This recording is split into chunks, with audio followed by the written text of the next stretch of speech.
жакшы адамсыз, жакшы адамдын баласысыз.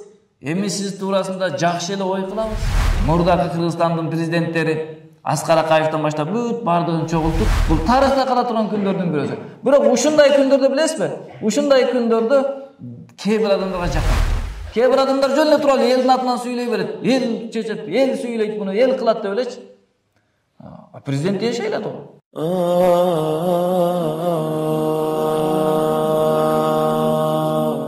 Fatih'in Mekke günü, Mekke'ni jеңиш болгон күнү. Сахаба радıyallahu anhumдар Mekke'de öte katı Mekkeliklerden azа tartıp, kıyınçılık tartkan ele. Kayran Mekke'ye kelgen o vakitte Umar radıyallahu anh aytты. Allah mümkünçülük berse, men silerge körsetömün Peygamber aleyhisselamga kılgan jamandığыңарды. Tağırak aytkanda Mekke'de Peygamber aleyhisselamны kançalık kıynadыңар, kança kapa kıldыңар, emi men silerge körsetömün dedi. Mına bugün jеңиш boldu, oşonço adam menen kirip Mekkeliklerдің bardığı üylörüne jaşınıp kalgan mezgil ele. Oşol vaqta Peygamber aleyhissalatu vesselam aytты, meni menen silerдің misalыңар Yusuf aleyhissalatu vesselam menen bir tuğanlarının mamlesidey bolot. Yusuf aleyhissalatu vesselam'dı bir tuğandары kança жылдар boyu ne kıldı? Korduka saldı. Öldüröz dedi, aparıp kurduka taşladı, kudukta kaldı, kul kılıp satıp jügördü. Bирок Yusuf aleyhissalatu vesselam bir tuğandары kıyınçılıkka түшкөн убакта özünün жүзүн тосуп алып, байкатпастан, билгизбестен аларга жардам берип турду. Качан Yusuf aleyhissalam ошол падыша экендигини билген убакытта аябай уялып, biz tuğra emес kılgan ekенбиz degende Yusuf aleyhissalam aytты: "La tasriba aleykumul yawm." Bugün silerge hiç kanday jeme jok. Ötkön işlerdi emnege mындай kıldың, emnege tigindey kıldың деп жемелеген жок. Men da silerge oşondoy deymin деп aytты. Oşonço жылдар boyu Mekke'de Peygamber Efendimiz'ni kıynagan bolso, andan keyin kança jolu Medinaga чейин барып кыжаалат кылган болсо, Peygamber sallallahu aleyhi ve sellem aytat: "Men da oşondoy deymin, hiç kanday silerge jeme jok bugün. Allah silerdi keçirsin, al meyrimdүүлөрдүн meyrimdүүsü" dedi. Жана ошондой эле дагы бир риваятта Умар радıyallahu anh ушул айтат да, ушунчалык катуу уялдым. Peygamber aleyhissalatu vesselam'dan murda janagı sözdü aytып algaныma. Bugün Allah mümkünçülük berse men körsetöm деп algaныma ушунчалыk катуу уялдым деп айтат. Дагы бир риваятта Peygamber aleyhissalatu vesselam айткан: "Эмне деп ойлойсуңар? Ушунча жыл мени кыйнадыңар, мен эми силерди азыр эмне кылам? Ne деген oyunlar var dese aytты. Qalu khayran ahun karimun ve ibnu ahin karimin. Jakşı adamsız, jakşı adamdın balasısız. Emi siz tuğrasında jakşı ele oy kılabız. Degende Peygamber sallallahu aytты. İzhabu bara vergile fa antum tulaqa siler boşsunlar. Hiç kanday silerge jazalap, silerge hiç kanday emnege ушундай кылган элең жооп бербей турган эмес dedi. Бул эл башчы, падыша ушундай болот. Пайгамбар алейхиссалату вассаламды канчалык кыйнаса дагы ошонун баарын кечирди да. Эл башчы деген, падыша деген, же болбосо амир деген адам ушундай болуш керек. Өзүнүн каалоолорунун бардыгын артка таштап, элдин жакшылыгын, элдин пайдасын алдына койгон болуш керек. Ошол үчүн Пайгамбар сам канчалык кыйналса дагы эмне кылды? Элдин пайдасын алдына койгондуктан булардын баарын кечирди дагы дос кылып койду. Дагы бир риваятта келет, Саад радıyallahu anh'a Пайгамбар сам желек берип, баягы аскердин бир бөлүгүнүн башчысы кылып койгон эле. Бара жатып Абу Суфьянды жанынан өтүп калды дагы "Ал-яума яумул малхама", бүгүн көрсөтө турган күн dedi.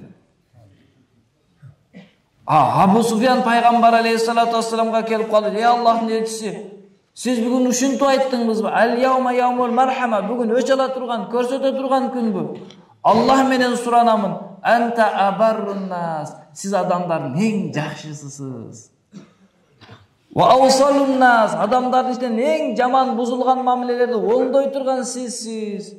Кандай кыласыз? Эми сиз ушунду айттыңыз дегенде пайгамбар алейхиссалам айтты. Я Аба Суфьян, о Абу Суфьян, уккунун ал-яума яумул мархама. Бүгүн райым кыла турган күн, бүгүн рахмат кыла турган күн деп айтты.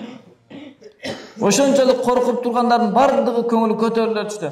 Ал-яума а'аzzallahu bi Qurayşan. Бүгүн Аллах Таала Курайыштарга иззат берди деп айтты да. Курайыштар ошол күнү жеңилип аткан эле. Жеңилип жаса пайгамбар алейхиссалам деп атат, Курайышка бүгүн иззат берди, бүгүн кечирим болот силерге, көтөргүлө башты деп айтты.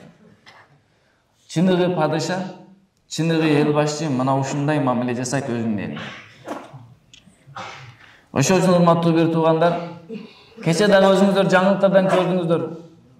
Мурдакы Кыргызстандын президенттери Аскар Акаевден баштап бүт бардыгын чогултуп, президентибиз Садыр Нуркожоевич апарып не кылды, чогултуруп, отуруп, сүйлөшүп, бири-биrini кечиртип, мындан кийин келип жардам бергиле деген маселени айтты да.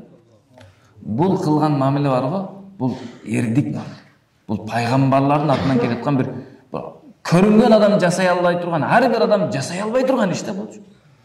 Өзүн ушунчалык кыйнап койгон болсо дагы, ошол кыйынчылыктарын кечирип, макул, мага кыйынчылык жеткен болсун, бүгүн элдин пайдасы үчүн келип, элдин экономикасын көтөргүлө, ынтымакка келгиле депчи.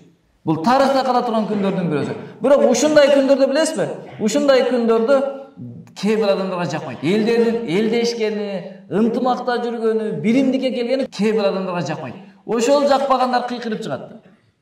Себеп анын баягы каалоолору аткарылбай атат. Эмне үчүн? Урушкандар жарашып баратат. Ынтымак болуп баратат. Эми сүйлөп калыш керек, туура эмес бул депчи. Кээ бир адамдар жөн эле туруп алып элдин атынан сүйлөй берет. Эл чечет, эл сүйлөйт муну, эл кылат деп элечи.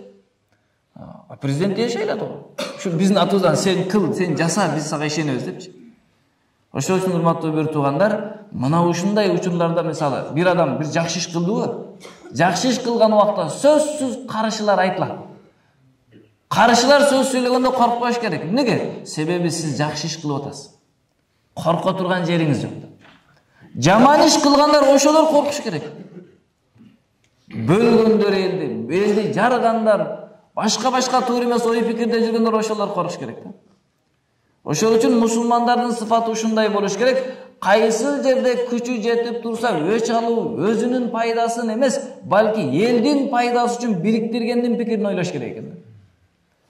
Ошол үчүн биз дагы үй бүлөдө болсо, мисалы, эки балаңыз урушуп калса, элдештирип коесузбу? Ошол үчүн урматтуу бир туугандар, Алла субханаху ва таалага не кылышыбыз керек? Көп дуа кылып суранышыбыз керек. Бизди дагы Аллах Таала мына ушундай бир үлгүлүү жакшы иштерге себеп кылган болсун. Даваттын негизги максаттарынын бири ушунда: урушкандарды жарашып, талаштыргандарды кайрылтып, адашкандарды туура жолго салуу. Ошолордун эң имамы болгон, эң алгачкысы болгон, баягы эң жогоркусу болгон пайгамбар саллаллаху алейхи ва саллам эмне кылат? Пайгамбар саллаллаху алейхи ва саллам 13 жыл Меккеде, кийин 7 жыл Мединада кыйнаган адамдарды ал-яума яумул мархама, бүгүн райым кыла турган күн, кегиле деп райым кылып жатат. Аллах Таала бизди дагы мана ушундай пайгамбардын сыфаты менен сыфаттаган болсун. Субханакаллахумма бихамдик, нашхаду ан ла илаха илля анта, астагфирука.